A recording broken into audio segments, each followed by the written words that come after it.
Hey, first and foremost, I'd like to say call Halayim, Yahweh Ba'ashem, Yahweh Shai Ba'ashem, Rakah Kadash, double honors to the elders and the apostles of the great millstone, Shalom and salutations to the hopeful elect, the Akim out there spreading the gospel throughout the four corners of the earth in sincerity and truth, and presenting their bodies as a living sacrifice as the scriptures teach us to do. Shalom and salutations.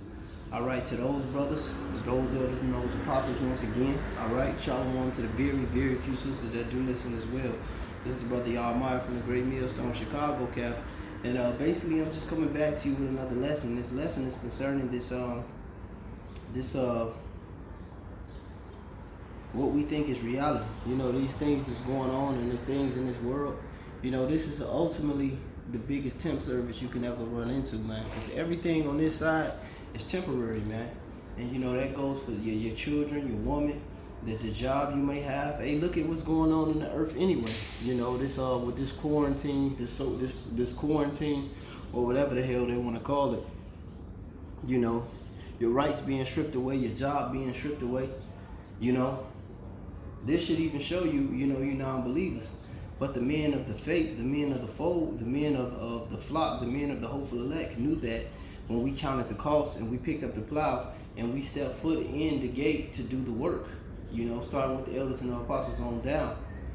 We knew that all this was temporary, and that's something you learn, though, through experience of being in the truth, man.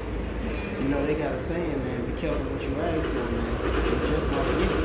You know, a lot of brothers ask for, you know, a good situation. You know, not saying that you're supposed to be in the shit all the time. You know, they ask for a woman, man, and then deal with it. They deal with the trouble in the flesh and the things that come with it. They might ask for a certain amount of money, man. You know, and that might get you spewed out, man, just off your actions that you have with this money, you know. But nevertheless, I'm gonna just get right into the scriptures, man.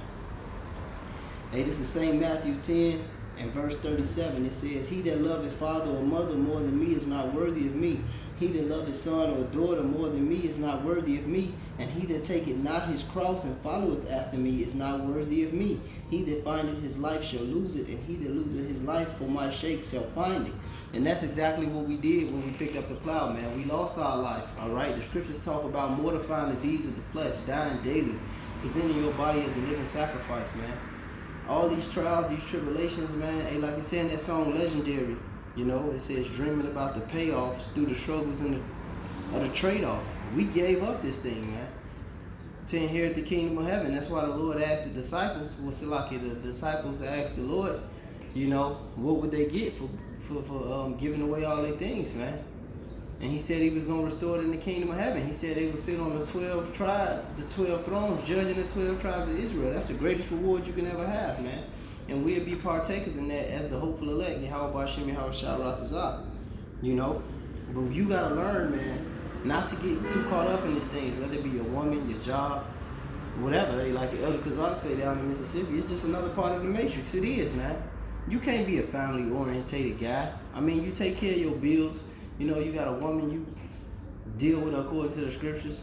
You know, but you can't get caught up in that spirit, man, that Romeo-ass spirit, man. And as far as with that, I'm speaking through experience, man. Hey, like the scriptures say, man. Matter of fact, let me get that. Hey, this is 1 Corinthians 7. And verse 29.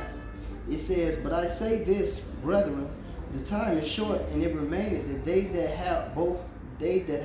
have wives be as though they had none, and they that weep as though they wept not, and they that rejoice as though they rejoice not, and they that buy as though they possess it not, and they that use the world as not abusing it, for the fashion of this world is passeth away." So these things pass away, man. They here today and they gone tomorrow, whether it's a woman, a job, whatever it is you caught up with, your fucking self. And the Lord will take you out this truth in any moment, man. You don't give him his time, you know. You got to give the Lord his time before anything, man. The truth don't revolve around you and your way of life. Your way of life and you revolves around the truth. The truth is first, man. A moth. You know, this work, this path, this truth. Everything we have, we deal with it. You know, we put the truth first, man. Because all these things are just fucking temporary, man. You know, like I was saying earlier, yeah, you be careful what you ask for. You know, a lot of brothers, be in the truth and they be begging for a goddamn woman, man. I done had a woman, 2 families in the truth. Woman with the kids, you got a woman in your kid and all this shit. That shit is a fucking headache, man. Hey, but even if you got it, hey, you be as though you didn't have it.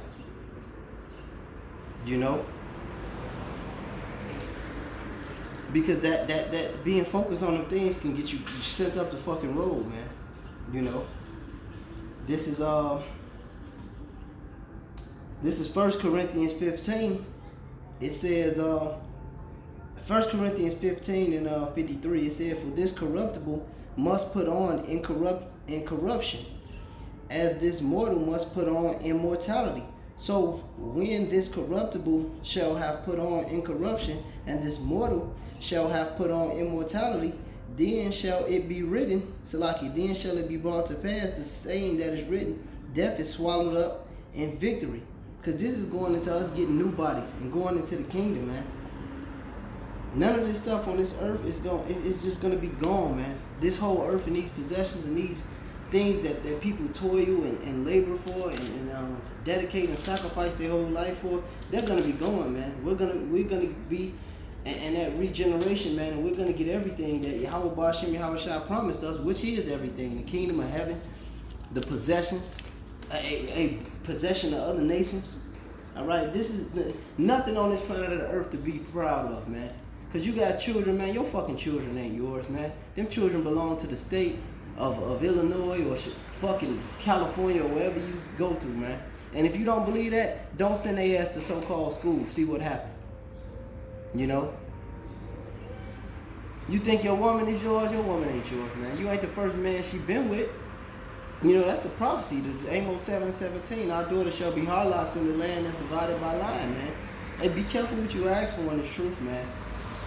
Niggas want the fly job and shit. Niggas want all these bitches. Hey, man, I done had 3 bitches at one time, man. Pick your poison. And my spirit was at an all-time fucking low, man. And a nice job and car and all that shit. But it had my spirit on an all-time low, man.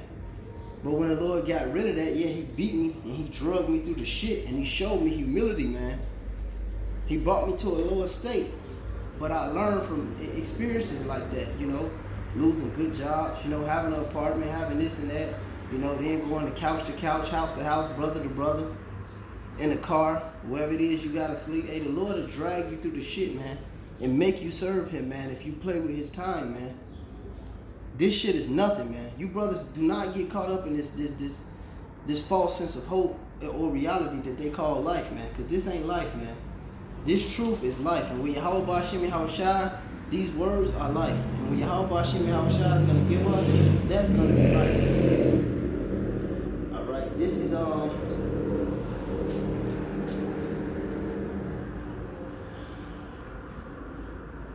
This is 1 Timothy 6 and verse 6. It says, but godliness with contentment is great gain.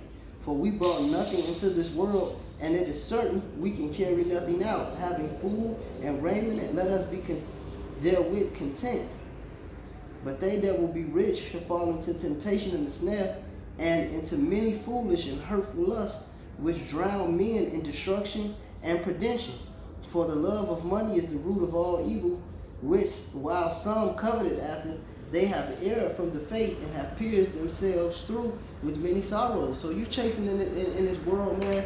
You're trying to intertwine the truth with the lust of the flesh, the lust of the eyes, and the pride of life, the things of the world, man. And acting like, this shit is the end all, be all, man. You can't have that mentality in the truth.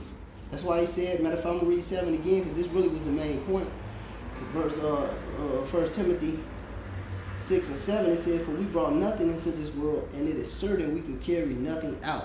It is certain that we can carry nothing out, man. The heaven and earth going to pass away, but the word of Yahweh Ba'ashem Yahweh Shai is going to abide forever. His words are not void, that they should come back into him, man.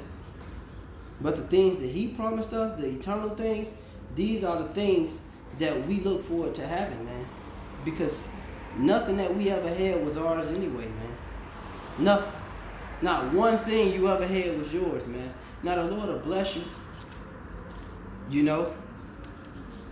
But as the scriptures say, hey, the Lord giveth and the Lord taketh away. Blessed be the name of the Lord. Call Halam Yahweh Bashem Yahweh Shai, man. You know, you learn through these experiences, through these afflictions, you know, through these trials. You know, you get experience through them, man. And you build yourself up as a man of the Lord that you have experience to teach others, man. But this world is temporary, Akim. Don't get caught up in this world, man, or confuse the situation you in with reality, man. This is just another, like the Elder Kazak in Mississippi say, when you go home, you know, you deal with your things, you deal with your woman. It's just another part of the matrix, because it is. This is Philippians 4:12. It says, for I know how to be abased, and I know how to abound. Everywhere and in all things I am instructed both to be full and to be hungry, both to abound and to suffer need. I can do all things through Mashiach, which strengthen me. And that's why we ain't getting weak, man. You know, a lot of brothers, you know, hey, getting lazy, man, because they in fucking quarantine, man. Don't get lazy. It's all gas now. Shit, we here, man. How the fuck you getting lazy, man, and you don't even gotta go to work no more, man? Hey, that's the spirit of the world, man. We gotta be apt to teach. We gotta be fit for the battle, man. Now is the time when people looking for the word, man, and this word is finna be taken away, man. You can't get caught up in this fucking temp service la la land, man. Like these moose monkey faced niggas out here, man. It says notwithstanding, verse 14, notwithstanding, ye have well done that ye did communicate with my affliction. All right, but that was the point. Yeah, that was the point that was made. Let me see, is this more in this 4th chapter? I think it is.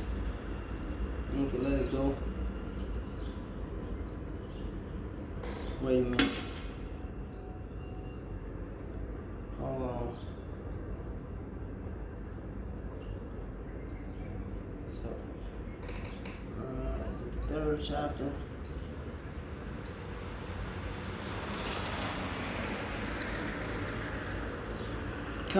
Matter of fact, it's in the 3rd chapter.